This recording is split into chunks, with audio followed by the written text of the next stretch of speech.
Hello everyone, welcome to agriculture and GK knowledge for all. मैं हूं आपकी host and दोस्त शिवांगी और आज के सेशन में हम डिस्कस करने वाले हैं इम्पॉर्टेंट टॉपिक जो है हमारा एफएसएसआई एक्ट 2006 जो हमारे एफसीआई एग्ज़ाम के पॉइंट ऑफ व्यू से बहुत ही इंपॉर्टेंट होने वाला है। तो इस सेशन में आप हमारे साथ शुरू से लेकर अंत तक बने रहिए जिससे आपको ये टॉपिक को समझने में बहुत ही आसानी होगी। इस टॉपिक में हम डिस्कस करने वाले हैं कुछ इंपॉर्टेंट फीचर और उसके साथ कुछ एमसीक्यू जो सेक्शन का होगा, जो एफएसएसआई के सेक्शन है उसके लिए हम एक अलग से जो है लेक्चर लेके आएंगे, आप वहाँ से उसको चेक कर सकते हैं। बाकी इसके अलावा जो है हमारा एक अलग से सीरीज जो है हमने एक लेक्चर लिया हुआ है इम्पॉर्टेंट एमसीक्यू एफएसएसआई से रिलेटेड। तो इस वीडियो को देखने के बाद अगर आप उसको देखते हैं तो आपको और ज़्यादा जो है क्लियर होगा। तो इसको देखने के बाद अगर उसको आपने अभी तक नहीं देखा है तो उस वीडियो को भी ज़रूर से ज़रूर देख लें। तो चलिए शुरू करते हैं आज का अपना सेशन। लेकिन उसके पहले हम आपको बता दें कि एग्रीकल्चर एंड जीके लेकर आए हैं आपके लिए बहुत ही एक सुनहरा मौका जिसमें आप कोर्स को परचेज कर सकते हैं सिर्फ 999 में और आपको उसमें मिलेंगे कंप्लीट नोट्स जो सिलेबस पे बेस्ड होंगे, जनरल एप्टीट्यूड भी मिलेगा रिलेवेंट डिसिप्लिन के अकॉर्डिंग और वीडियो लेक्चर प्लस पीडीएफ भी मिलती रहेगी आपको। तो आप अपनी तैयारी को हमारे साथ और बूस्टअप कर सकते हैं। तो बिना देर किए आप कोर्स को परचेज करिए और चलिए शुरू करते हैं आज का अपना सेशन। हमारी स्क्रीन पे जो हमारा पहला है वो है हमारा food safety legislation. So what is the need for this food safety legislation, why we grab this की वाई हमें ज़रूरत पड़ी कि हमें फूड सेफ्टी लेजिस्लेशन चाहिए। ऑलरेडी हमारे पास इतने रेगुलेशन थे तो हमें क्यों ज़रूरत पड़ी कि हमें ऐसा कुछ एक लेजिस्लेशन चाहिए जिसका नाम है हमारा एफएसएसआई। सो बेसिकली क्या था कि जितने भी हमारे एग्जिस्टिंग जो थे हमारे रेगुलेटरी बॉडीज फूड से रिलेटेड उनके साथ क्या था कि एक तो 9 डिफरेंट लॉज थे, ठीक है, और वो 8 डिफरेंट मिनिस्ट्रीज उनको रन करती थी, ठीक है। 9 different laws and 8 different ministries governing the food sector. So क्या हुआ यहाँ पे डिसेंट्रलाइजेशन हुआ। एक चीज़ करने के लिए कई अथॉरिटी। अगर आपने मैनेजमेंट पढ़ा हो और नहीं पढ़ा है तो एफसीआई के एग्ज़ाम में मैनेजमेंट भी एक इम्पॉर्टेंट टॉपिक है, तो वहाँ पे अगर आप इस चीज़ को पढ़ेंगे तो आप इस चीज़ को बहुत बेहतर तरीके से समझ पाएंगे। क्योंकि कोई भी एक पर्टिकुलर चीज़ है, ठीक है, तो उसमें कई सारे जो है अथॉरिटी नहीं होनी चाहिए। अगर कई सारी अथॉरिटी होती हैं तो वो काम जो है उतना ईजिली जो है वो परफॉर्म नहीं हो पाता है। तो इसके पहले जो हमारे यहाँ क्या सिस्टम था कि हमारे यहाँ 9 डिफरेंट जो थे लॉज थे और उनको गवर्न करती थी 8 डिफरेंट मिनिस्ट्रीज। सो उससे प्रॉब्लम ये होती थी कि हर स्टेट का अपना उसने कुछ रूल फॉलो कर रखे हैं, किसी ने कुछ रूल फॉलो कर रखे हैं, ठीक है। तो बाद में एक्सपोर्ट हुआ, इंपोर्ट हुआ, उस टाइम पे क्या था कि हर या तो बहुत ही प्रॉब्लम होती थी, रूल रेगुलेशन चेंज करो, अमेंडमेंट लाओ।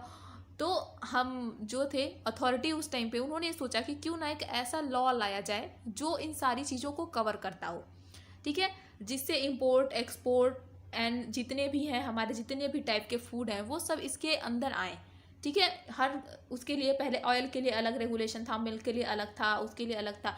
तो उससे जो है सामंजस्य बिठाने में, क्योंकि एक फूड में तो सब कुछ आ गया लेकिन उसको इतना पार्ट में डिवाइड किया गया था कि वो प्रॉब्लम क्रिएट करता था, ठीक है। तो इसके लिए हमें ज़रूरी था कि हम एक ऐसा लॉ लाएं जिसके अंदर जो है हमारे जितने भी फूड हैं, जितने भी फूड आर्टिकल हैं वो सारे उसके अंदर मर्ज हो जाएं और हम ईजिली जो है चीज़ों को रेगुलेट कर पाएँ। तो इसके लिए जो ज़रूरी था वो था हमारा लाना फूड एफएसएसआई जो फूड सेफ्टी एंड स्टैंडर्ड हमारा एक्ट है उसको लाना इसके लिए ज़रूरी था। तो जो लॉ है एक तो जो ये तो हो गया पहला। दूसरा जो पॉइंट था वो था कि law form by different ministry with different prospective and enforcement approach.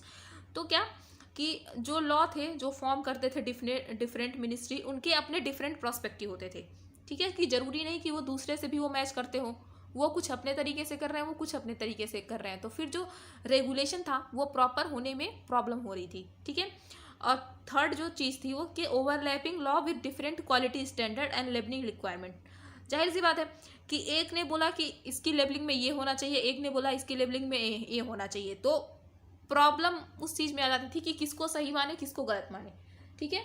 क्योंकि जो मैन्युफैक्चरर है उसके लिए भी इशू था, जो कंज्यूमर है उसके लिए भी इशू था, और जो गवर्निंग बॉडी है ठीक है, गवर्नमेंट ऑफ इंडिया, उसके लिए भी ये बहुत ज़्यादा मेजर इशू था। इसलिए जो है हमें एक ऐसे लॉ की ज़रूरत थी जो हमारा एक सबको सबमर्ज करके एक अम्ब्रेला लॉ बने। तो उसके लिए जो है हमारा फूड सेफ्टी जो है रेगुलेशन जो बिल है वो लाया गया। ठीक है,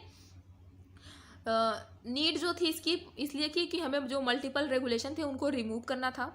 ठीक है, हार्मोनाइजिंग करना था हमें इंटरनेशनल लॉ से, क्योंकि उस टाइम पे जो हमारे स्टैंडर्ड थे वो हमारे इंटरनेशनल लॉ से मैच नहीं कर रहे थे। तो उसके लिए हमें ऐसा लॉ चाहिए था जो हमारे इंटरनेशनल लॉ के साथ भी हार्मोनाइज हो सके। ठीक है, और तीसरी जो सबसे मोस्ट इंपॉर्टेंट चीज़ थी वो थी हमारी forming regulatory requirement based on science and risk analysis. ठीक है, जो साइंस पे बेस्ड हो, रिस्क एनालिसिस पे बेस्ड हो, हमें एक ऐसा लॉ बनाना था। ठीक है,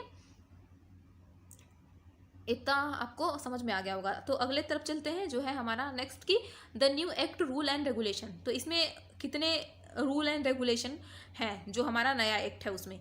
तो इसमें हमारे जो रूल एंड रेगुलेशन है इसमें देखते हैं कि करके। तो हमारे जो न्यू एक्ट में रूल एंड रेगुलेशन है उसमें है हमारा पहला जो है वो है हमारा food safety and standard act 2006। ठीक है, ये हमारा जो है अम्ब्रेला टर्म है, ये मास्टरपीस है।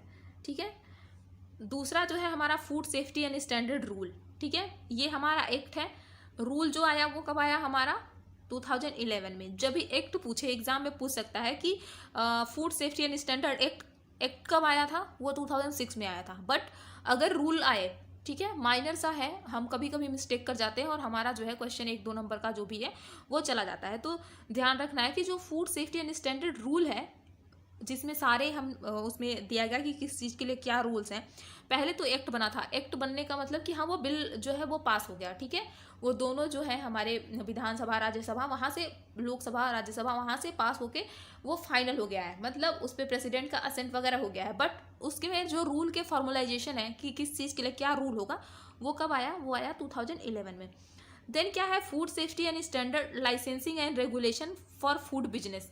ठीक है, यानी कि जो हमारे फूड बिजनेसेस हैं, ठीक है, उनके लिए क्या रेगुलेशन हो, फूड बिजनेस के रेगुलेशन के लिए, लाइसेंसिंग के लिए, इसके लिए जो है वो हमारा वो भी 2011 में आया।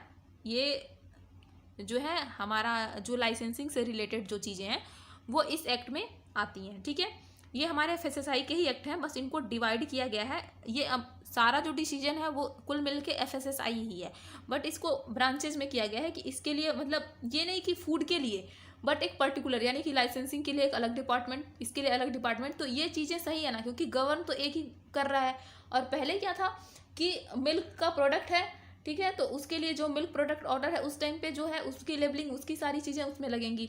तो ये चीज़ थोड़ी सी अलग थी। यहाँ पे क्या है कि इसमें सारे फूड के लिए जो लेबलिंग स्टैंडर्ड जो बनेगा वो सारे फूड के लिए जाएगा।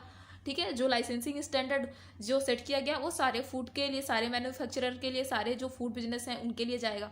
तो इस तरीके से आप इस चीज़ को समझ सकते हैं। देन है हमारा food safety standard food additives, यानी कि जो एडिटिव्स ऐड कर रहे हैं उनका रेगुलेशन, उनको रेगुलेट करने के लिए जो है हमारा food safety and standard, food product standard and food additive regulation act जो है वो 2011। ठीक है, देन क्या है इसमें food safety and standard prohibition and restriction, यानी कि क्या प्रोहिबिशन है क्या रिस्ट्रिक्शन है सेल्स में, उसको रेगुलेट करने के लिए एक अलग ब्रांच। देन क्या है फूड सेफ्टी एंड स्टैंडर्ड, जिसमें कंटामिनेशन, टॉक्सिन एंड रेजिड्यू को रेगुलेट करने के लिए एक अलग लॉ, अलग branch. And then food safety and standard जो लेबोरेटरी और सैम्पलिंग एनालिसिस के लिए है, उसके लिए एक अलग जो हमारा 2014 में आया था कि लेबोरेटरी और सैम्पलिंग एनालिसिस के लिए भी हमारे पास कुछ प्रोसीजर होने चाहिए जो स्टैंडर्ड हो, जिसको फॉलो हम कर सके हर जगह। मतलब एक होता है ना कि हमारा स्टैंडर्ड क्या है, ठीक है, तो उस स्टैंडर्ड को बनाने के लिए यहाँ पे जो है 2014 में जो है लेबोरेटरी एंड सैंपल एनालिसिस का स्टैंडर्ड पास हुआ। ठीक है, तो होप आपको क्लियर हुआ होगा। एक बार हम फिर रिवाइज कर लेते हैं कि हमारा जो फूड सेफ्टी स्टैंडर्ड जो हमारा लॉ है उसमें क्या क्या है। उसमें हमारा food safety and standard act 2006, food safety and standard rule 2011, food safety and standard licensing and regulation of food businesses regulation 2011 and food safety and standard packaging and labelling regulation 2011 है। Then क्या है हमारा food safety and standard food product standard for food additives. उसके बाद जो है हमारा prohibition and restriction का है। देन हमारा कंटामिनेशन, टॉक्सिन एंड रेजिड्यू का है। और उसके बाद हमारा लेबोरेटरी एंड सैंपल एनालिसिस का। सबसे लास्ट में जो आया था वो क्या था, हमारा लेबोरेटरी एंड सैंपल एनालिसिस से रिलेटेड। ठीक है, फिर बात करते हैं इस एक्ट की। तो जो food safety and standard act जो है हमारा 2006 का, वो ऐसा एक्ट है जो कंसोलिडेट करता है लॉ को जो हमारे फूड से रिलेटेड है, ठीक है। और उसके लिए वो इस्टेब्लिश करता है food safety and standard authority of India को, जो ले डाउन करती है सारी चीज़ों को साइंस बेस्ड स्टैंडर्ड पे, ठीक है। और साइंस बेस्ड स्टैंडर्ड पे ही हमारे जितने भी फूड हैं उनको रेगुलेट करती है, और उनकी मैन्युफैक्चरिंग को भी, उनके स्टोरेज डिस्ट्रीब्यूशन को भी, ठीक है। किसको किसको रेगुलेट करती है? मैन्युफैक्चरिंग को, स्टोरेज डिस्ट्रीब्यूशन को, सेल एंड इम्पोर्ट को, और इंश्योर करती है कि अवेलेबिलिटी हो सेल एंड होलसम फूड की, ठीक है, जो ह्यूमन कंजम्पशन के लिए, ठीक है, क्या हो, सेफ हो, ठीक है।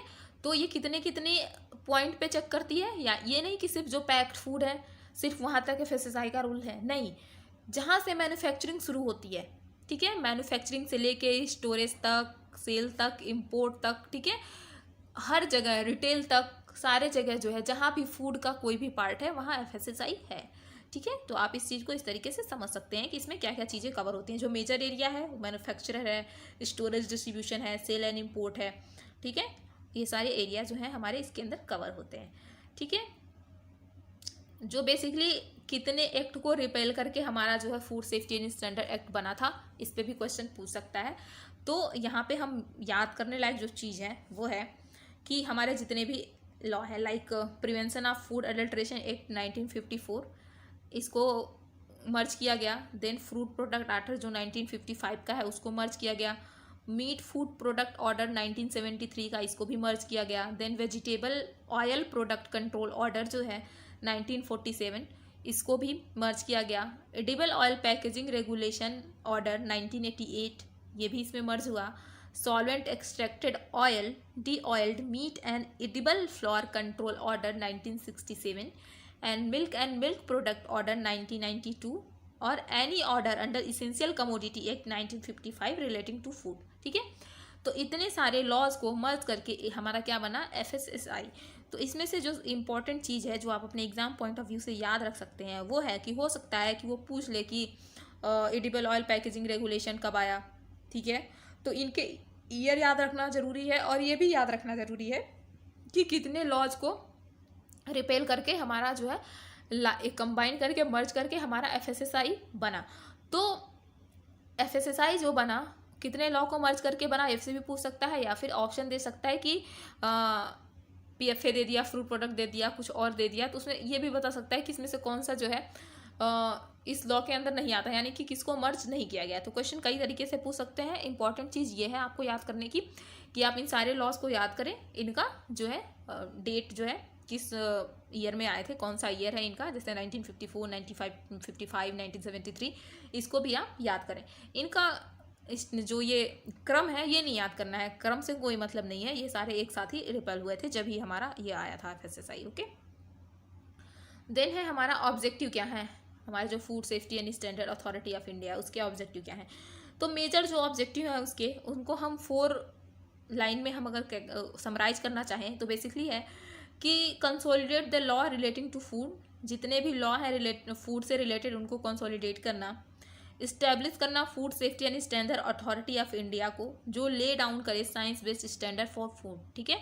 जो स्टैंडर्ड बनाया जाए वो साइंस बेस्ड हो, यानी कि वो फ्री ऑफ बायसनेस हो, ठीक है, फ्री ऑफ जो है कितने जो भी मिसअंडरस्टैंडिंग, मिस ब्रांडिंग, कुछ भी कह सकते हैं, लाइक उसमें कोई डिफेक्ट ना हो, ठीक है, उस तरीके से, मतलब साइंटिफिकली बेस्ड हो, उनको कैलिब्रेट किया जाए, उनका स्टैंडर्ड हो, उस तरीके के लॉज को इंश्योर करना, ठीक है। फिर रेगुलेट करना मैन्युफैक्चरिंग को, स्टोरेज डिस्ट्रीब्यूशन को, सेल एंड इंपोर्ट को, ठीक है, और इंश्योर करना कि जो अवेलेबिलिटी है सेफ एंड होल फूड की ह्यूमन कंजम्पशन के लिए, यानी कि जो फूड अवेलेबल हो इंडियन पीपल को, या फिर जब हम इंपोर्ट करते हैं तो हमारी ये जो हमारा क्या बोलता है, एक बेसिक हमारा जो हो कि सोल पर्पज की वो हम उनको सेफ फूड प्रोवाइड करा पाएँ। तो ये चीज़ जो है यहाँ पे इसके मेजर ऑब्जेक्टिव में आ जाएंगे, ठीक है। फिर हमारे कुछ इसके सैलिएंट फीचर हैं जिसको हम देख सकते हैं। तो सैलिएंट फीचर में जो हमारा पहला होगा वो होगा कि multiplication of food regulation, multi level and multi department control all over matter relating to food safety and standard regulation and enforcement, ठीक है। कि मल्टीप्लिकेशन हो गया फूड रेगुलेशन का, multi level and multi department control all matter के लिए relating to food safety and standard regulation के लिए। तो इसमें जो न्यू एडिशन हुआ था इस एक्ट में वो क्या था कि movement of multi level control and provision of single window to guide and regulate manufacture, marketing, processing, handling, transport, import and sale of foods. यानी कि जो मल्टी लेवल कंट्रोल था, ठीक है, उनको एक सिंगल विंडो में लाया गया, उसको गाइड करने के लिए, रेगुलेट करने के लिए, किसको, मैन्युफैक्चरिंग को गाइड करने के लिए, मार्केटिंग को गाइड करने के लिए, import of sale, processing, handling, transport, इन सारी चीज़ों को जो फूड से रिलेटेड है उनको गाइड करने के लिए ये आया। ठीक है, तो अभी क्या था, पहले मल्टी लेवल था, अब एक सिंगल विंडो के थ्रू बहुत इजीली हो जाता है। तो ये इसके एक बहुत ही इंपॉर्टेंट फीचर है। देन क्या है, integrated response to address the strategic issue like novel food, health food, nutraceuticals or GM food, that is genetically modified foods and international trade inclusive। ठीक है, इनके भी इंटीग्रेटेड रिस्पांस को जो है एड्रेस किया गया। जो हमारे स्ट्रेटेजिक इशू थे लाइक नोवेल फूड से रिलेटेड हमारे पास कुछ लॉज नहीं थे, हेल्थ फूड से रिलेटेड कुछ लॉज नहीं थे, न्यूट्रास्यूटिकल से रिलेटेड कुछ लॉज नहीं थे, तो उन सबको जो है यहाँ पे उसके लिए भी हमारी एक स्ट्रेटेजिक इशू बनाया गया। ठीक है, देन है commissioner and the officer of food safety and Panchayati Raj municipal body. यानी कि जो कमिश्नर हैं, ठीक है, जो ऑफिसर है फूड सेफ्टी के, उनको पंचायती राज और म्यूनिसिपल बॉडीज़ के अंदर उनको लाया गया। ठीक है, जो कंसिस्टेंसी थी between domestic and international food policy measure को, उसको without reducing safeguard to public health and consumer production, मतलब उसकी कंसिस्टेंसी को बढ़ाया गया, रेगुलेशन को इम्प्रूव किया गया, मतलब सेफ गार्ड को रिड्यूस ना करते हुए, पब्लिक हेल्थ को ध्यान में रखते हुए हमने सारे मेजर्स को फॉलो किया और एक ऐसा लॉ लाया जो सबके लिए जो है बहुत ही हेल्पफुल हो। ठीक है, ठीक है, dissemination of information on food enable consumer to make inform choices, then ensure that all food meet consumer expectation in term of nature, substance and quality and is not misleading presents. So most important thing कि it's not misleading the consumers as well। and then क्या, to provide legal power and specify offense in relation to public health and consumer interest। यानी कि legal power को provide करना, like specify offence, like वो public health से हो, consumer interest से related, तो उसके लिए लीगल पावर। यानी कि अभी हमें कोई प्रॉब्लम है, हमें लग रहा है कि ये हमारा जो है एज अ कंज्यूमर हमारे पास बहुत से राइट हैं जिसके थ्रू हम जाके कोर्ट में अपील कर सकते हैं। अगर हमें लगे कि इस फूड में कुछ कमी है या फिर कुछ टॉक्सिन्स हैं या फिर कुछ भी ऐसा लेवल है जो स्टैंडर्ड लेवल से अबव है, तो इसके लिए भी इसमें रेगुलेशन है और ये बहुत अच्छी बात है। देन क्या है, act cover activities throughout the food distribution chain, the primary production through distribution to retail and catering. यानी कि जो एक्ट है वो फूड डिस्ट्रीब्यूशन से लेकर के प्राइमरी प्रोडक्शन जो है और जितना रिटेल केटरिंग, मतलब जहाँ से उसकी प्रोडक्शन स्टार्ट हुई, रॉ मटेरियल का जहाँ से प्रिक्वायरमेंट हुआ वहाँ से उसका इन्वॉल्वमेंट शुरू हो जाता है। ठीक है, तो यानी कि सारे लेवल के लिए इसके पास स्टैंडर्ड हैं, वो चेक करते हैं, तो हमें ये इंश्योरिटी होती है कि हमें जो फूड मिलेगा, ठीक है, अगर उस पर FSSAI का लाइसेंसिंग लेवल है तो हमारे लिए सेफ हो सकता है। ठीक है, तो उसको हम ईजिली जो है आँख बंद करके कंज्यूम कर सकते हैं। ठीक है, the act gives the government power to make regulation on matter of food safety. जो एक्ट है उसने गवर्नमेंट को पावर दी है कि वो रेगुलेशन को बना पाए फूड सेफ्टी के मैटर पे।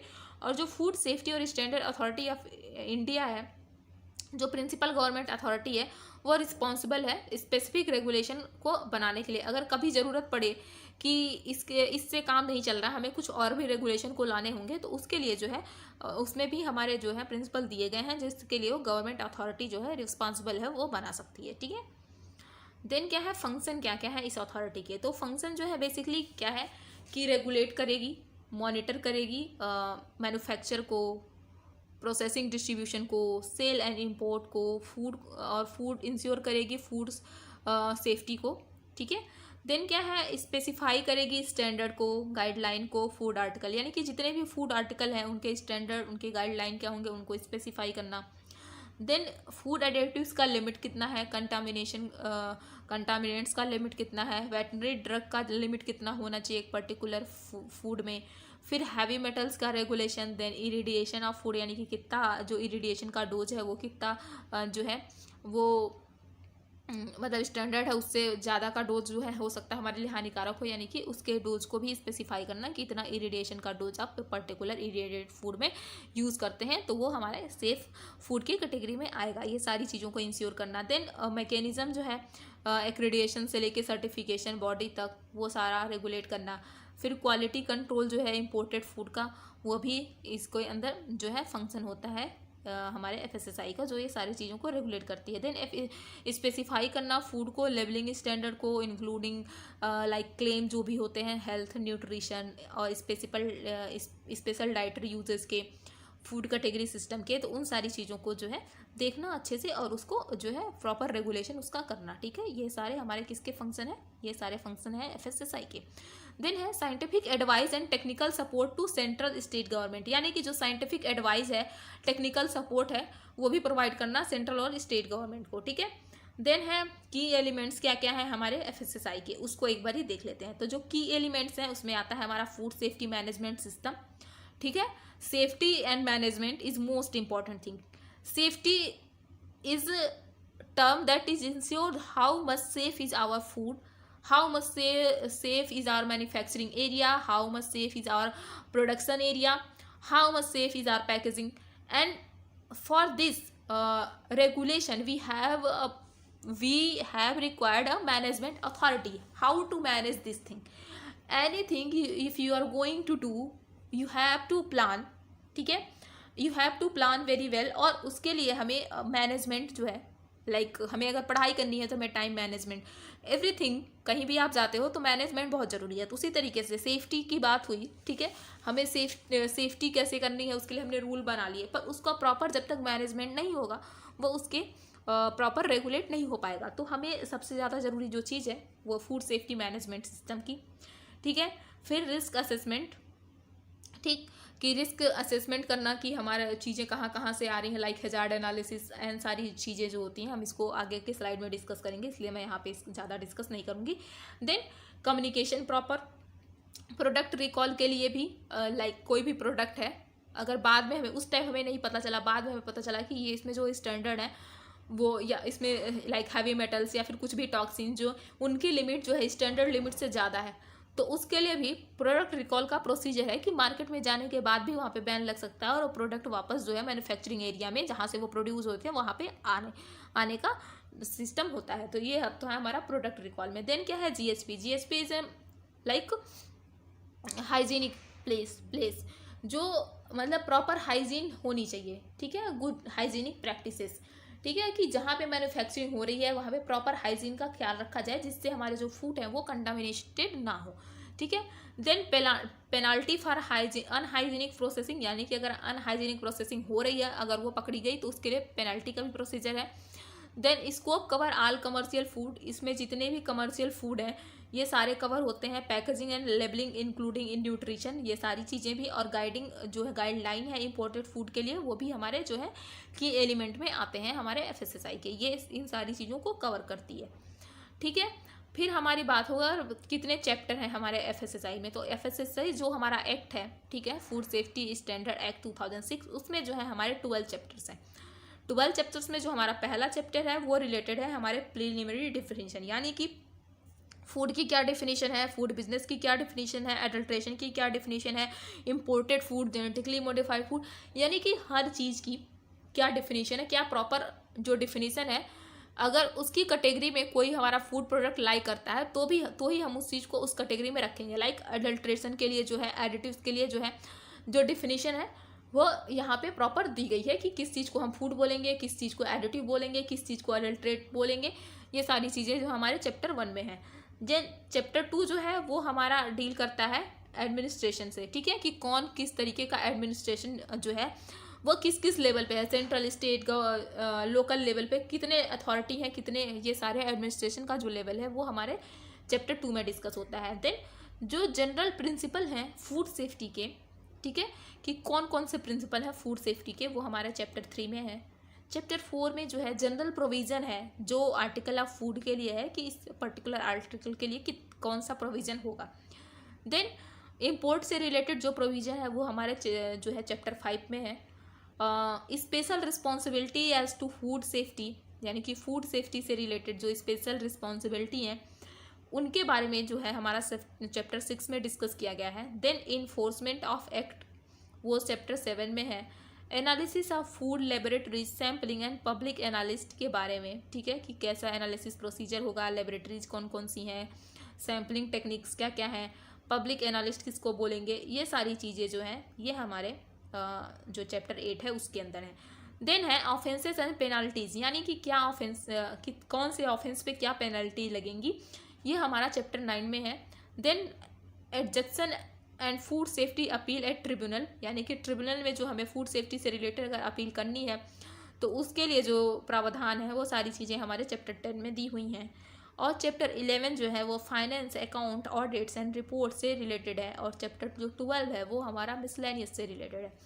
तो इसमें से कुछ important chapter like definition, administration, general principle जो फूड सेफ्टी से रिलेटेड है, जनरल प्रोविजन जो है आर्टिकल ऑफ फूड से रिलेटेड है, देन प्रोविजन जो है relating to import and special responsibility as a food safety, then analysis of food laboratory sampling, ये सारे कुछ ऐसे हैं, लगभग 8 कह सकते हैं, जिनको आप अपने दिमाग में रख सकते हैं। हो सकता है एग्जाम में पूछ ले कि कौन से चैप्टर के अंदर जो है डिफिनीशन को ऐड किया गया है, कौन से चैप्टर जो है FSSA एक्ट का वो डील करता है एडमिनिस्ट्रेशन से, या फिर कौन सा चैप्टर है जो जनरल ऑफ फूड सेफ्टी से रिलेटेड है।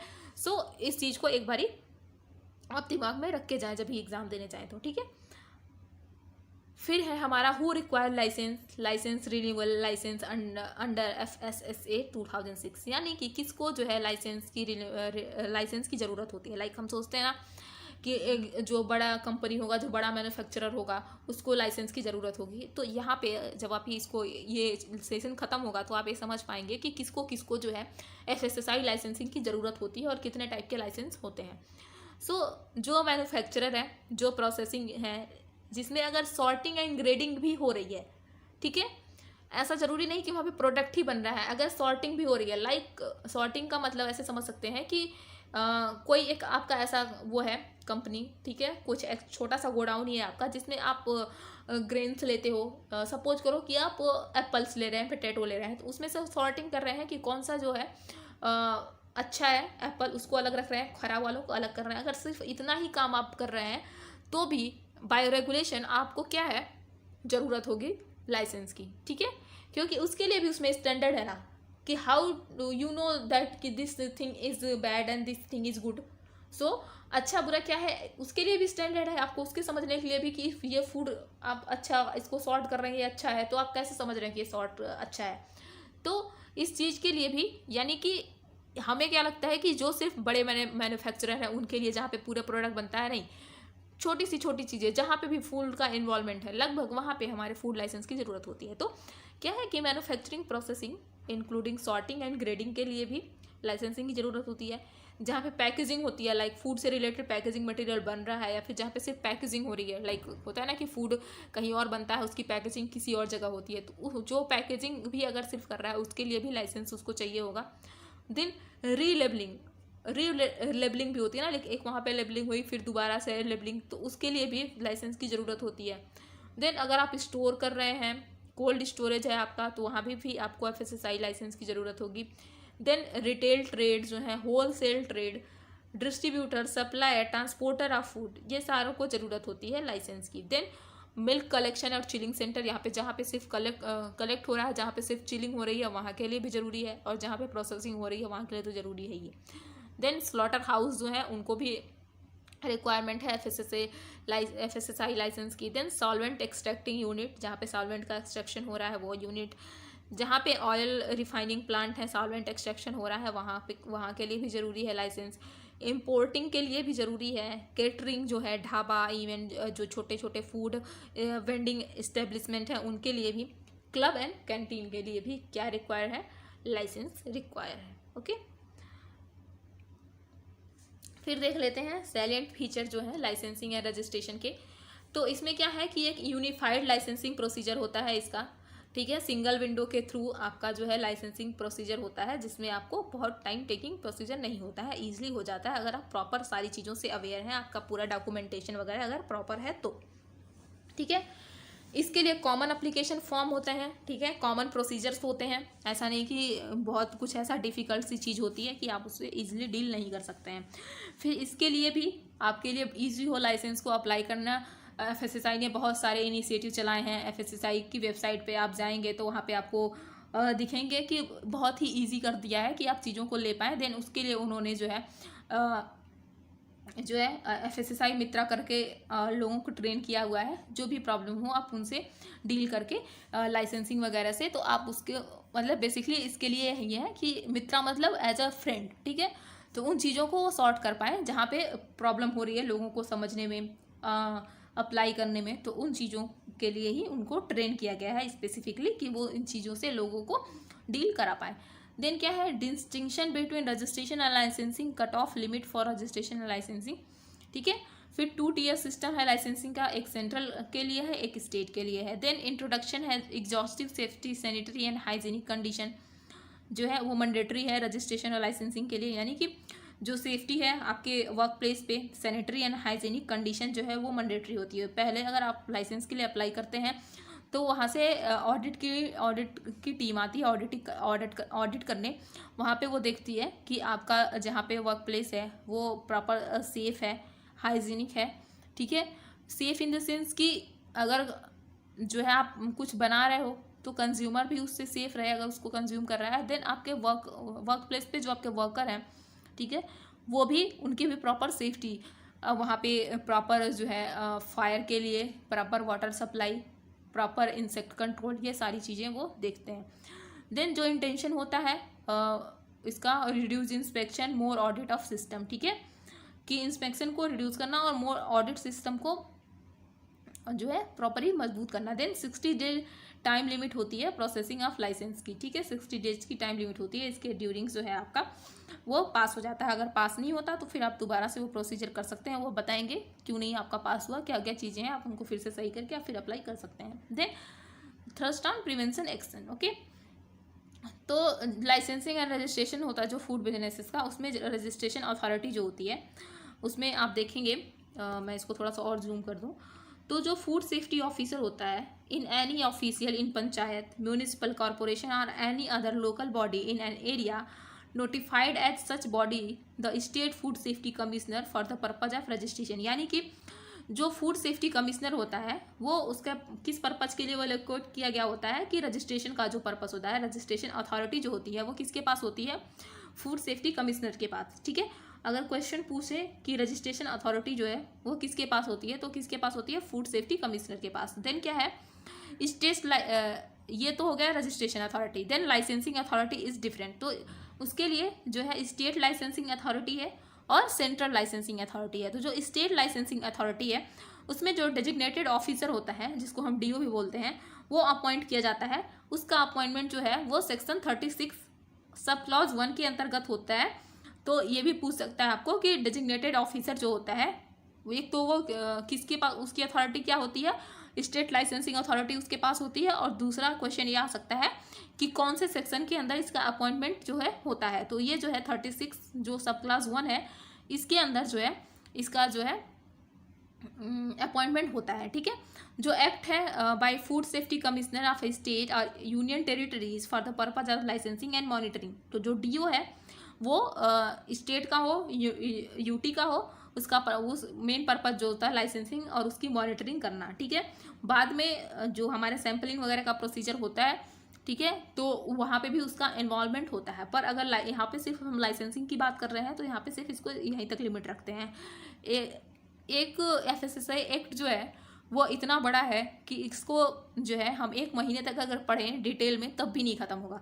लेकिन due to shortage of time और जो हमारे इंपॉर्टेंट पॉइंट ऑफ व्यू से, जो एग्जामिनेशन पॉइंट ऑफ व्यू से जो इंपॉर्टेंट टॉपिक है, हम सिर्फ उसी को डील करेंगे। हम पूरे सेक्शन को भी नहीं पढ़ेंगे। जो नेक्स्ट वीडियो में लेके आऊँगी सेक्शन से रिलेटेड, उसमें भी जो हमें इंपॉर्टेंट है, जो हमारे एग्जामिनेशन पॉइंट ऑफ व्यू से इंपॉर्टेंट है, उन सेक्शन को हम डील करेंगे, ठीक है। तो ये हो गया हमारा लाइसेंसिंग से। देन सेंट्रल अथॉरिटी की बात करें, जो सेंट्रल लाइसेंसिंग अथॉरिटी है उसमें क्या है, जो डेजिग्नेटेड ऑफिसर जो अपॉइंट किया जाता है chief executive officer of the food authority of India in his capacity of food safety commissioner, ठीक है। तो यहाँ पे भी डेजिग्नेटेड ऑफिसर है लेकिन वो किसके द्वारा अपॉइंट किया जाता है, चीफ एग्जीक्यूटिव ऑफिसर, जो फूड अथॉरिटी ऑफ इंडिया के होते हैं, फूड से उनका जो रुतबा होता है, उनकी जो पावर होती है वो फूड सेफ्टी कमिश्नर के लगभग ही होती है। ठीक है, इतना बात आपको समझ में आ गया। देन चलते हैं क्या क्या डॉक्यूमेंट और फॉर्मेट रिक्वायर होता है रजिस्ट्रेशन के लिए। तो जो डॉक्यूमेंट रिक्वायर होता है रजिस्ट्रेशन लाइसेंसिंग के लिए, रजिस्ट्रेशन के लिए, उसमें क्या है, एप्लीकेशन फॉर्म ए जो रजिस्ट्रेशन के लिए होता है, एप्लीकेशन फॉर्म बी जो लाइसेंसिंग के लिए होता है, फिर डॉक्यूमेंट जो सबमिट किए जाते हैं एप्लीकेशन ऑफ लाइसेंस के, then condition of licence that like good manufacturing practices, good hygienic practices, and ये किसके अंदर डील की गई है, ये शेड्यूल 4 के अंदर है। फिर फॉर्मेट फॉर रिटर्निंग फाइलिंग जो है वो फॉर्मेट डी के अंदर आता है। तो क्वेश्चन ऐसे भी पूछ सकता है कि जो रजिस्ट्रेशन के लिए कौन सा एप्लीकेशन फॉर्म होता है, तो फॉर्म ए जो होता है वो रजिस्ट्रेशन के लिए होता है। यहाँ पे जो 2 इंपॉर्टेंट पॉइंट हैं ध्यान रखने के, वो है कि एप्लीकेशन फॉर्म ए रजिस्ट्रेशन के लिए और एप्लीकेशन फॉर्म बी जो है लाइसेंसिंग के लिए। ठीक है, देन प्रोसीजर क्या है लाइसेंस को लेने का, तो उसमें आप देख सकते हैं हम पहले जो है फिल करते हैं एप्लीकेशन फॉर्म को, देन उसकी प्रोसेसिंग होती है एप्लीकेशन की, देन ग्रांट होता है रजिस्ट्रेशन सर्टिफिकेट इफ़ ओके और रिजेक्ट और इशू नोटिस फॉर इंस्पेक्शन। ठीक है, रजिस्ट्रेशन मतलब इफ़ अगर ओके रहेगा तो ठीक है, अगर रिजेक्ट होगा तो नोटिस इशू होगा इंस्पेक्शन के लिए। तो उसके बाद जो है अगर जो फॉर्म फिलिंग होती है तो एप्लीकेशन फॉर्म की जो रजिस्ट्रेशन के लिए होता है फॉर्म ए, उसका फीस जो होता है वो ओनली 100 रुपीज़ होता है। ठीक है, तो एप्लीकेशन के बाद within 7 days of receipt of application ये होता है, अगर कोई रिस्पॉन्स नहीं आता है तो 30 डेज में वो आ सकता है। ठीक है, फिर कंडक्ट होता है इंस्पेक्शन, सजेस्ट किया जाता है इम्प्रूवमेंट इफ़ नेसेसरी, अगर नहीं नेसेसरी है तो उसको पास कर दिया जाता है। फिर after inspection and satisfied with the improvement grant registration. ठीक है, अगर इम्प्रूवमेंट हुई है तो रजिस्ट्रेशन को ग्रांट करेंगे, अगर नहीं हुई है तो रिजेक्ट कर देंगे। ठीक है, और अगर ग्रांट कर दिए तो क्या होगा कि फूड बिजनेस ऑपरेटर जो है वो अपना बिजनेस जो है वो स्टार्ट कर सकता है। ठीक है, फिर इसको डील करने के लिए लाइसेंसिंग अथॉरिटी को, ठीक है, यहाँ पे जो चीफ एग्जीक्यूटिव ऑफिसर होते हैं एफएसएसआई के वो सबसे हेड होते हैं। देन स्टेट गवर्नमेंट में जो कमिश्नर ऑफ फूड सेफ्टी आता है वो है, और सेंट्रल लाइसेंसिंग अथॉरिटी आती है। तो सेंट्रल लाइसेंसिंग अथॉरिटी में क्या क्या आता है, सेंट्रल लाइसेंसिंग अथॉरिटी में हमारा एफएसएसआई, ठीक है, जिसमें हेडक्वार्टर लाइसेंसिंग का है, और जोनल डायरेक्टर अदर ऑफिसर जो होते हैं जो इंस्पेक्शन और मॉनिटरिंग को देखते हैं। देन रजिस्ट्रेशन अथॉरिटी में क्या है, city municipal corporation, town panchayat, gram panchayat, ये सारे रजिस्ट्रेशन अथॉरिटी के अंदर आते हैं। देन जो है स्टेट गवर्नमेंट में जो कमिश्नर ऑफ फूड सेफ्टी हैं उसमें लाइसेंसिंग अथॉरिटी, उसके नीचे क्या आते हैं डिजिग्नेटेड ऑफिसर जो लाइसेंसिंग अथॉरिटी को देखते हैं, और फूड सेफ्टी ऑफिसर जो इंस्पेक्शन करते हैं, मॉनिटर करते हैं फूड बिजनेस ऑपरेटर को। ठीक है, फिर क्या है कि प्रोसीजर क्या क्या है हमारे लाइसेंसिंग का, वो जो था हमने बताया वो पेटी मैन्युफैक्चरर के लिए। अगर पेटी मैन्युफैक्चरर आप नहीं हो तो उसके लिए क्या प्रोसीजर है, उसके लिए है कि फिलिंग फॉर्म को फिल करना है अलॉन्ग विथ एनओसी, प्रोड अप्रूवल और प्रिपरेटरी प्रोडक्ट। प्रिपरेटरी प्रोडक्ट से मतलब ये होता है कि जो फूड सेफ्टी स्टैंडर्ड अथॉरिटी के स्टैंडर्ड में इंक्लूडेड नहीं किए गए हैं, लाइक कुछ ऐसे फूड, ठीक है, कुछ जिसमें जेनेरिक चीज़ें हैं, लाइक कुछ उसमें अगर मोडिफाइड स्टार्च है, कुछ ऐसे फूड जो फूड की कैटेगरी में, फूड स्टैंडर्ड की कैटेगरी में नहीं लाई करते हैं, जो उसको जो है अलग से एफएसएसआई ने प्रोप्राइटरी फूड के अंदर उनको रखा हुआ है। ठीक है, देन इसके लिए एप्लीकेशन फॉर्म भी जाता है, ठीक है, और उसके साथ उसकी फीस। देन एक्नॉलेजमेंट होता है एप्लीकेशन का, ग्रांट यूनिक एप्लीकेशन नंबर को ग्रांट किया जाता है। देन स्क्रूटनी होती है, नोटिस जारी किया जाता है एडिशनल इन्फॉर्मेशन के साथ अगर रिक्वायरमेंट है तो। ठीक है, फिर FBO file additional requirement information को दी जाती है। इंस्पेक्शन होता है प्रीमाइसेस का। ठीक है, आइदर ग्रांट और reject licence within 16 days of receipt of completed application और within 30 days of inspection. ठीक है, इंस्पेक्शन के बाद 30 डेज में या तो आपको, अगर आपका सब कुछ सही रहा तो आपको ग्रांट हो जाएगा, अदरवाइज वो रिजेक्ट हो सकता है। ठीक है, तो ये सारे उसके प्रोसीजर आपको पीडीएफ अगर आप कोर्स परचेज करते हैं मिल जाएगा, तो वहाँ से आप इसको बार बार देख सकते हैं, अच्छे से समझ सकते हैं। ठीक है, फिर आ जाते हैं कुछ इंपॉर्टेंट डिफिनीशन की, देख लेते हैं कि जो इंपॉर्टेंट डिफिनीशन दी गई हैं एफएसएसआई में वो क्या है। तो फूड का जो डिफिनीशन दिया गया है, फूड के बारे में कहा गया है कि any substance whether processed, partially processed और अनप्रोसेस्ड, यानी कि कोई भी सब्सटेंस आइदर वो प्रोसेस्ड हो, पार्शियली प्रोसेस्ड हो या अनप्रोसेस्ड हो।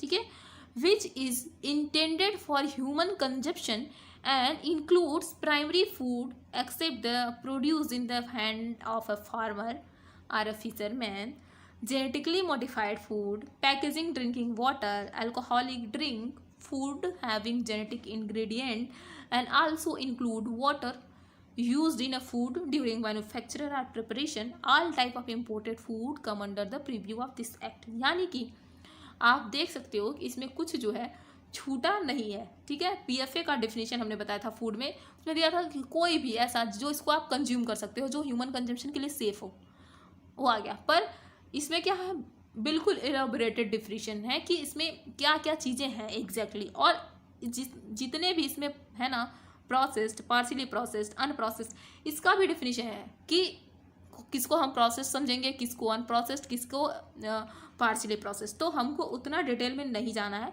बेसिकली हमें बस इतना जानना है कि फूड में इसमें क्या क्या आते हैं, फूड की डिफिनेशन में क्या क्या है, तो आप इसको देख सकते हैं। देन क्या है फूड बिजनेस, किसको फूड बिजनेस की कैटेगरी में रखेंगे, यानी कि फूड बिजनेस का जो डिफिनेशन है वो क्या है।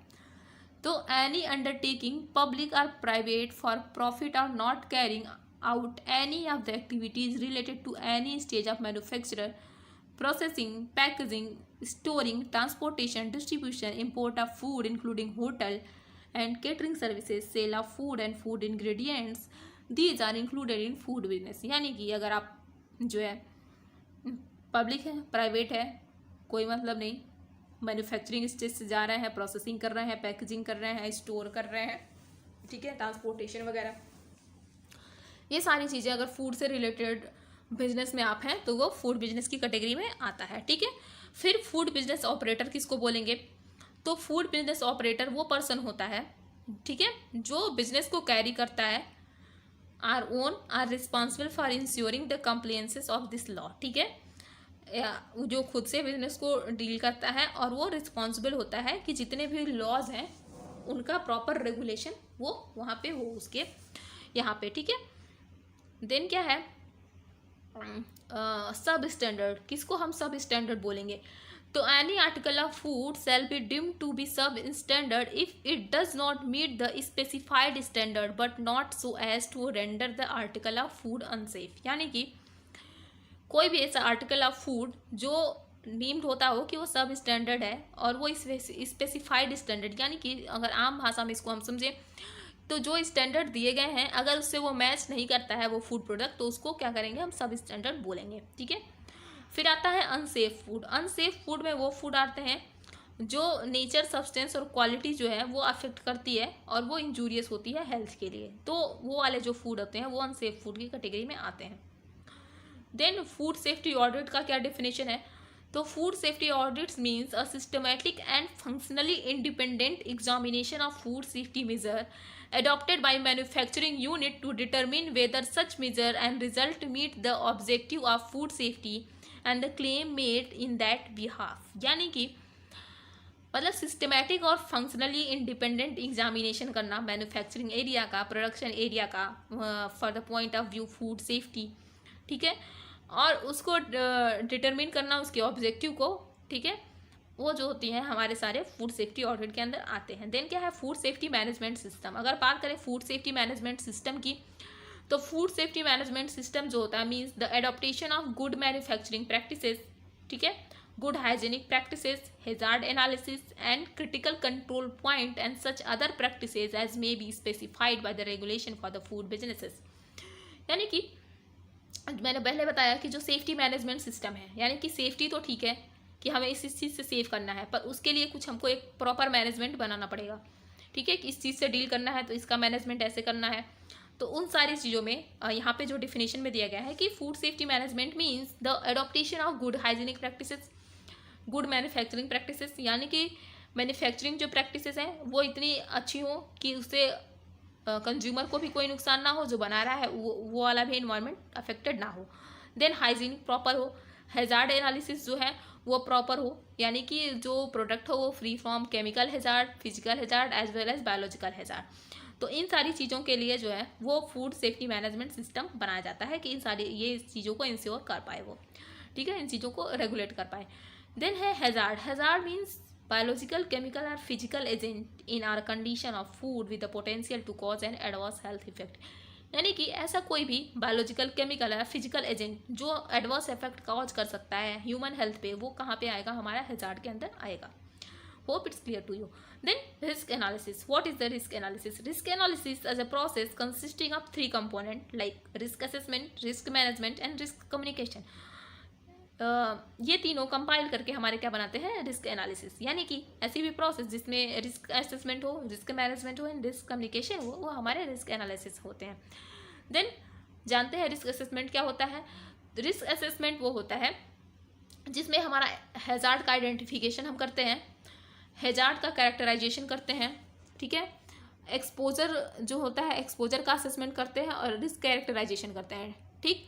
ये सारी चीज़ें जो हमारे रिस्क असेसमेंट में आती हैं, यानी कि हैजार्ड आइडेंटिफिकेशन, यानी कि which type of hazard is this, physical, chemical और बायोलॉजिकल हैजार्ड, ठीक है, इन सब को देखना, फिर उसका कैरेक्टराइजेशन करना कि ये कितना खतरनाक हो सकता है, देन एक्सपोजर असेसमेंट करना और रिस्क को कैरेक्टराइज करना, ठीक है, कि इससे ये रिस्क हो सकता है, ये हमारे रिस्क असेसमेंट में आता है। देन रिस्क मैनेजमेंट की अगर बात करें तो रिस्क मैनेजमेंट में जो प्रोसेस है उसका इवेल्यूएट करना, उसकी पॉलिसी अल्टरनेटिव को इवेल्यूएट करना, ठीक है, कंसल्टेट करना स्टेक होल्डर से रिस्क असेसमेंट के बारे में, उसके क्या क्या फैक्टर हो सकते हैं, किस तरीके से हम प्रोटेक्ट कर सकते हैं हेल्थ को, ठीक है, कंज्यूमर की हेल्थ को, ट्रेड प्रैक्टिसेस को कितना हम प्रमोट कर सकते हैं, फेयर ट्रेड प्रैक्टिसेस कर सकते हैं, ये सारे क्या है, मैनेजमेंट से रिलेटेड है। देन आता है हमारा रिस्क कम्युनिकेशन। रिस्क कम्युनिकेशन में क्या होता है कि हम एक्सचेंज करते हैं इंफॉर्मेशन को, ठीक है, जिसमें लाइक क्या क्या रिस्क एनालिसिस प्रोसेस में क्या क्या हुआ, रिस्क असेसमेंट, मैनेजमेंट, इन सारी चीज़ों के बारे में डिस्कस करना कि क्या हैजार्ड है, क्या चीज़ें, जिससे लोगों को अवेयरनेस हो पाए। तो ये सारे हमारे किसके अंदर आते हैं, रिस्क कम्युनिकेशन में, जिसमें interactive exchange of information and opinion through out the risk analysis process concerning risk, risk related factor and risk perception among risk assessor, risk manager, consumer industry, the academic community and other interested parties, ठीक है, इसमें उनको include करते हैं, उनसे interactive exchange of knowledge होता है, ठीक है, कुछ उनको नहीं पता, कुछ दूसरे को नहीं पता, तो इंटरैक्शन होता है, तो हम चीज़ों को जो है रिस्क रिलेटेड चीज़ें क्या क्या हो सकती हैं, क्या फैक्टर हो सकते हैं, कैसे हम उनसे बच सकते हैं, ये सारे जो प्रोसीजर होते हैं ये हमारे रिस्क कम्युनिकेशन के अंदर आते हैं। और risk analysis, risk assessment, risk management and risk communication, ये कंप्लीट होके एक टर्म बनाते हैं, उसको बोलते हैं risk analysis. Okay, hope it's clear to you. Then है रिसेंट इनिशिएटिव की अगर बात कर लें कि क्या क्या इनिशिएटिव हुए थे FSSAI के अंदर रिसेंट में, हो सकता है कि आपको पूछ ले 1-2 नंबर में कि कौन कौन से हैं, तो ध्यान रखना ज़रूरी है। तो जो पहला है, इसमें हम ज़्यादा डिटेल में नहीं जाएंगे, हम आप बस ऐसे थोड़ा सा गो थ्रू कर लेंगे, इसमें ज़रूरी नहीं कि जितने आए हैं उतने सब आएंगे, पर हो सकता है कि 1-2 आ जाए, ठीक है। तो FSSAI ने जो है इशू किया ऑर्डर को, जो सेट करता है steering committee eat right India movement, जो FSSAI का है, जिसमें लोगों को सेफ और न्यूट्रिशियस फूड मिले, लोग जान पाए कि हमारे लिए क्या राइट है उसको खाएं, ठीक है। तो उसके लिए क्या बनाया इन्होंने, एक स्टीयरिंग कमेटी बनाई, ठीक है, ये हो गया। देन FSSAI ने इशू किया ड्राफ्ट रेगुलेशन फोर्टिफाइड फूड से। फोर्टिफाइड फूड के बारे में बता दें कि जैसा कि हमने फूड सिक्योरिटी में पढ़ा, जो हमने एक्ट था उसमें, कि जो रेगुलेशन है लाइक सबको जो है proper food, safe and nutritious food मिले, उसके ही लिए फोर्टिफिकेशन को जो है सॉल्ट, राइस एंड फ्लावर में जो है वो कंपलसरी किया गया कि उस तरीके से इसको करके दिया जाए जिससे लोगों की जो डेली नीड है आयरन की, आयोडीन की, वो सारी पूरी हो पाए। तो उसके लिए जो है इन्होंने ड्राफ्ट रेगुलेशन जो है वो रिलीज किया, ठीक है। देन है FSSAI issue draft on nutraceuticals, के लिए भी ड्राफ्ट इन्होंने रिलीज किया। रीडिफाइंस डोजेस, यानी कि कितने डोजेस होंगे उनको रिडिफाइन किया, और कि क्या क्या केमिकल इंग्रेडिएंट्स यूज़ कर सकते हैं, इसके लिए भी ड्राफ्ट इशू किया गया, ठीक है। फिर FSSAI has release a notification for amendment into licensing and registration to include brand, franchisee, direct seller, e commerce entity and food handler, यानी कि जो ई कॉमर्स इंटाइटी है लाइक अमेजोन, फ्लिपकार्ट, इनके लिए भी लाइसेंसिंग का जो है ड्राफ्ट वो इशू किया FSSAI ने। तो ये एक इंपॉर्टेंट पॉइंट हो सकता है, आप इसको देख लीजिएगा, अभी सुन लीजिए, अभी नहीं समझ में आया तो दोबारा से वीडियो देख लीजिए, ठीक है। अगला है जम्मू में FDA ने लॉन्च किया safe and nutritious food at work place campaign, ठीक है, ये भी हमारा FSSAI के साथ मिलकर लॉन्च हुआ। देन पैकेज्ड वाटर कंपनी को ऐड करना जरूरी था 20 milligram of calcium and 10 milligram of magnesium per litre in all such product according to new FSSAI guideline. ठीक है, पैकेज वाटर के लिए जो FSSAI की गाइडलाइन आई कि उसमें 20 मिलीग्राम कैल्शियम और 10 मिलीग्राम मैग्नीशियम को जरूर से ऐड करना है। ठीक है, फिर जो Himachal Pradesh state of food commission है, उन्होंने right to nutraceutical food and fundamental right को वहाँ पे अपने यहाँ लाया। Then project to produce biodiesel from used cooking oil launch. यहाँ इसके लिए जो है कि जो यूज्ड कुकिंग ऑयल है वो वेस्ट होते थे, तो उनको जो है हम बायोडीजल बनाने में हम यूज़ कर सकते हैं। ठीक है, तो वैसे वो वेस्ट नहीं होंगे और बायोडीजल बनेगा। उसको कंपनी जो है लाइक कोई मैन्युफैक्चरर है, कोई केटरिंग वाला है, कैंटीन वाला है, वो उसको बार बार यूज़ करते हैं। ठीक है, तो उससे क्या होगा, अगर उनको लगेगा कि हमारा यूज़ हुआ तेल बिक सकता है, कंपनी होगी कोई भी जो बायोडीजल बनाएगी वो ले जाएगी, तो वो उसको दोबारा से यूज़ नहीं करेंगे, वो यूज़ करके रख देंगे, वो बिक जाएगा उनका। तो उससे क्या है कि वो लालच में आके जो है उसको रीयूज़ नहीं करेंगे, तो कंज्यूमर भी जो है वो सेफ रहेंगे और बायोडीजल जो हमारा बन रहा है वो बन रहा है, एक दूसरे को नया रोजगार भी मिल सकता है। इस तरीके से आप सोच सकते हैं। ठीक है, फिर क्या है, IIT खड़गपुर ने यूज़ किया कुकुम्बर पील को, जिससे उन्होंने न्यू बायोडिग्रेडेबल फूड रैपिंग बनाई। ठीक है, कुकुम्बर पील को यूज़ करके जो बायोडिग्रेडेबल है, सेफ है, उस तरीके की फूड रैपिंग को उन्होंने जो है इंट्रोड्यूस किया। Then NRM test on honey not required in India at all juncture, यानी कि FSSAI ने बोला जो NMR टेस्ट होता है, NMR टेस्ट जो है हनी के लिए वो क्या है, वो ज़रूरी नहीं है। ठीक है, NMR टेस्ट जो होता है वो क्वालिटी एंड कंट्रोल और R&D पर्पज़ के लिए जो होता है वो किया जाता है। NMR टेस्ट का मतलब होता है न्यूक्लियर मैग्नेटिक रेजोनेंस टेस्ट। ठीक है, इसमें ऑल राउंड टेस्टिंग पैरामीटर होता है, scanning, quality, adulteration and authenticity, ये सारी चीज़ों को देखा जाता है। तो उसके लिए जो है NMR टेस्ट के लिए बोला कि हनी को नहीं रिक्वायर्ड है, FSSAI ने ऐसा बोला। ठीक है, then calorie count on restaurant menu card are must from 2012 से FSSAI ने बोला कि जो कैलोरी काउंट है, यानी कि रेस्टोरेंट में आप जाते हैं उनके मेनू कार्ड पे जो है कैलोरी काउंट भी होना मैंडेटरी है। कब से? 2022 से। ठीक है, 13 रैंक आई उड़ीसा की, जो बिग लीग में टॉप किया फूड सेफ्टी इंडेक्स में। स्टेट में जो है उड़ीसा ने टॉप किया, उसकी 13 रैंक आई। देख, government of India remove the word हलाल फ्रॉम इस रेड मीट मैनुअल। जो रेड मीट मैनुअल है गवर्नमेंट ऑफ इंडिया ने उसको हलाल जो है वर्ड वो रिमूव कर दिया उससे। ठीक है, FSSAI ने 6 और मंथ का जो है टाइम दिया कंपनी को, जो calcium magnesium limit in water के लिए, यानी कि वो उसको प्रॉपरली रेगुलेट कर पाए, उसके लिए जो है 6 महीने का टाइम उनको और दिया।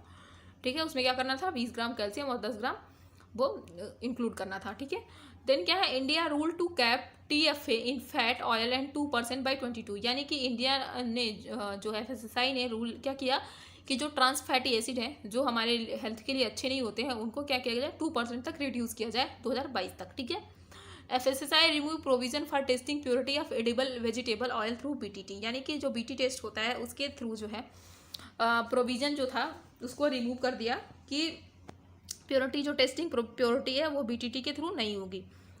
Then FMC India install water filtration plant in UP to empower farmer community, यानी कि जो FMC इंडिया है उसने इंस्टॉल किया वाटर फिल्ट्रेशन प्लांट को UP में, जिससे वो एम्पावर कर सके फार्मर कम्युनिटी को।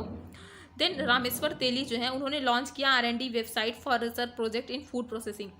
तो एक बहुत अच्छा इनिशिएटिव है, अगर किसी को रिसर्च में फर्दर जो है डील करना है तो इन्होंने जो है एक ऐसा लॉन्च किया, मतलब वेबसाइट जिसमें R&D और रिसर्च प्रोडक्ट से रिलेटेड आपको इन्फॉर्मेशन जो है प्रॉपरली मिल सकती हैं।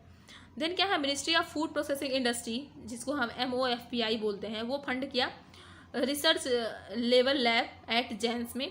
ठीक है, FSSAI ने नोटिफाई किया FBO को जो यूज़ करें इनकैप्सुलेटेड फेरस सल्फेट को सॉल्ट फोर्टिफिकेशन के लिए। ठीक है, कि सॉल्ट फोर्टिफिकेशन के लिए फेरस सल्फेट को इनकैप्सुलेटेड फॉर्म में यूज़ करें। देन गांधीनगर विधानसभा जो है कैंपस ने वो 5 स्टार सर्टिफिकेशन जो है उन्होंने गेट किया FSSAI से। ठीक है, उनको 5 स्टार सर्टिफिकेशन मिला। FSSAI ने इशू किया गजट, जिसमें उन्होंने नोटिफाई किया गया निफ्टेम को, CFRA को, कि वो रेफरल फूड लैब टैग जो है वो प्राप्त करें। ठीक है, FSSAI direct labs to include parameter for fortified food in analysis. FSSAI ने डायरेक्ट किया लैब्स को कि वो जो फोर्टिफाइड फूड हैं उनके लिए पैरामीटर और उनकी एनालिसिस के पैरामीटर को जो है वो इंक्लूड करें, ठीक है, जिससे प्रॉपर स्टैंडर्ड लोगों को मिल पाए। Then FSSAI highlighted 3 new initiative clean and safe sweet shop, eat right catering and food safety Mitra. Food safety Mitra और ये जो ईट राइट केटरिंग या फिर ईट राइट मूवमेंट बोल सकते हैं ये, और clean and safe sweet shop, ये जो 3 मेजर इनिशिएटिव हैं गवर्नमेंट ऑफ इंडिया के, ठीक है, इसके अंतर्गत ही जितने भी फोर्टिफिकेशन से रिलेटेड हो या फिर हाइजीन से रिलेटेड हो, ये एक तीनों जो है अम्ब्रेला टर्म है, जितने भी जो थोड़े थोड़े जो है इम्प्रूवमेंट हो रहे हैं वो सारे इसके अंदर ही हो रहे हैं, ठीक है। FSSAI ने लॉन्च किया food safety Mitra portal that will certify qualified person as a food safety Mitra, ठीक है, उन्होंने उनको ट्रेन किया है, ठीक है, और उनको एक certified person as a person food safety Mitra बनाया गया है, जो लोगों को हेल्प करेंगे उनके लाइसेंसिंग और रजिस्ट्रेशन से रिलेटेड इशू को लेके, ठीक है। Then come to the important MCQs, ठीक है, तो यहाँ पे हम देखते हैं कुछ इंपॉर्टेंट MCQs जिससे आपको थोड़ा बहुत कुछ क्लियर होगा। फिर अगला जब हम क्वेश्चन जो सेशन लेके आएंगे सेक्शंस का, वहाँ से इस क्वेश्चन को करने के बाद जब उसको आप पढ़ेंगे तो आपको बहुत सी चीज़ें आपके माइंड में क्लियर होंगी, ठीक है।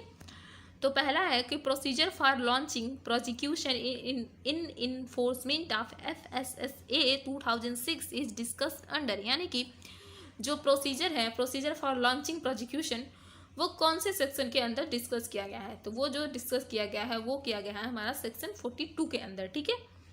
देन आता है हमारा enforcement of act in FSSA 2006 are covered in, जो इन्फोर्समेंट ऑफ एक्ट है FSSA का वो कौन से चैप्टर के अंदर कवर किया गया है, तो वो चैप्टर नंबर 7 के अंदर कवर किया गया है, हमने अभी ऊपर देखा, ठीक है।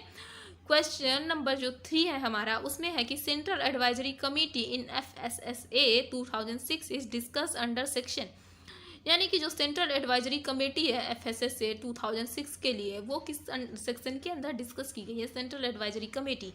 तो सेंट्रल एडवाइजरी कमेटी जो है वो डिस्कस की गई है सेक्शन 11 के अंदर, तो यहाँ पे हमारा ऑप्शन नंबर जो 3 है वो करेक्ट हो जाएगा। अगला है duties and function of food authority in FSSA 2006 is discuss under section, यानी कि जो ड्यूटीज हैं फंक्शन हैं फूड अथॉरिटी के वो किस सेक्शन के अंदर जो है डिस्कस किए गए हैं, तो जो ड्यूटीज एंड अथॉरिटी हैं वो सेक्शन 16 के अंदर जो है डील की गई हैं, ठीक है।